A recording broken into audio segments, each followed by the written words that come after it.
Welcome to the rabbit hole. Let's go deep. Today we're going to be talking about sound. I want to introduce you to just how far voice technology has gone. I'm not talking about microphones. I'm not talking about voice recognition software either.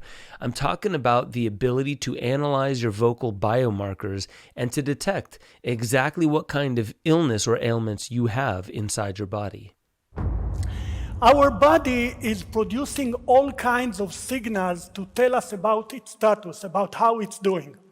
And over the years, we've learned to sense some of these signals using all kinds of sensors. So what about voice? Can voice be such a sensor? Can we use voice as a biomarker for specific health conditions? There is research going on around the world that shows that voice can be used to detect things like lungs problems, like COPD. But there are also indications that voice can be used in order to detect heart problems, heart conditions, like coronary artery disease, which is a CAD or congestive heart failure. For example, Beyond Verbal has done a research with Mayo Clinic that shows that it is possible to differentiate between people with and without coronary artery disease just by analyzing their tone of voice and without knowing anything about the health indication of the patient ahead of time. The researchers are using thousands and thousands of data points. Each of these voice recording is labeled of that of a healthy person or a sick person. And once the algorithm knows how to differentiate between a healthy person and a sick person, now it can take the same algorithm and generalize from a single person to the bigger population. So, vocal biomarkers can help companies determine your health, what's going on inside you, with incredible levels of accuracy, without even needing to get into the content of what you're talking about, but really more of the way your voice produces sound. That's interesting part number one for me. I want to pause on that and show you that your voice has a sonic signature to it that can be detected. Now, we marvel at the technology and like, wow, someone figured out how to analyze this. Right, trial and error over time eventually can get to that point. And when there are billions of dollars being thrown at this, people want to be as smart and as innovative as possible. So it does not surprise me at all that our technology has come to this point. What I find remarkable is that we skip over the more incredible part, which is that everything that you say, regardless of the actual words that are coming out of your mouth. So the word choice itself is one thing.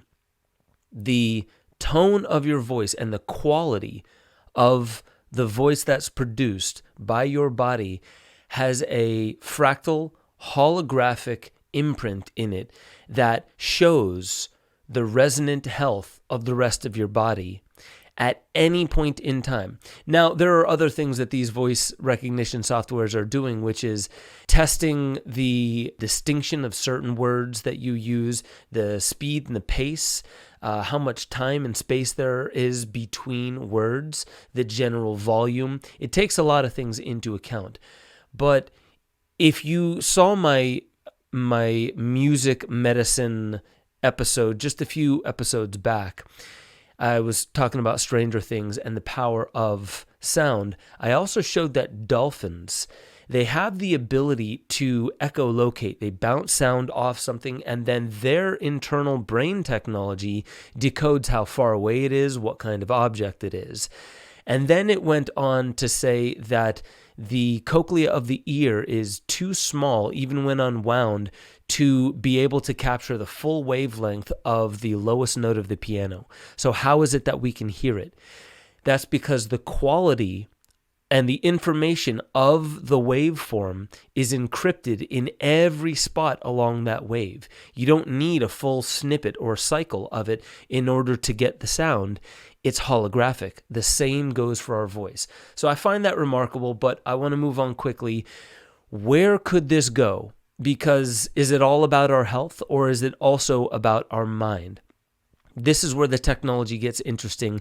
Yes, we're going to get into DARPA, but the main thing that I want to show you is that there are biomarkers that show different things about your character. Maybe are you in a risky kind of mode? Are you in a very conservative mode?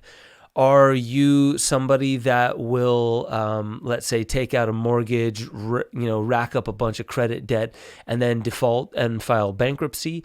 Companies want to know this, so they want to have the technology in place, maybe before you even realize it, in order to gauge your vocal biomarkers to see if they want to give you, let's say, a mortgage or something like that. Let's check this clip out from VoiceSense.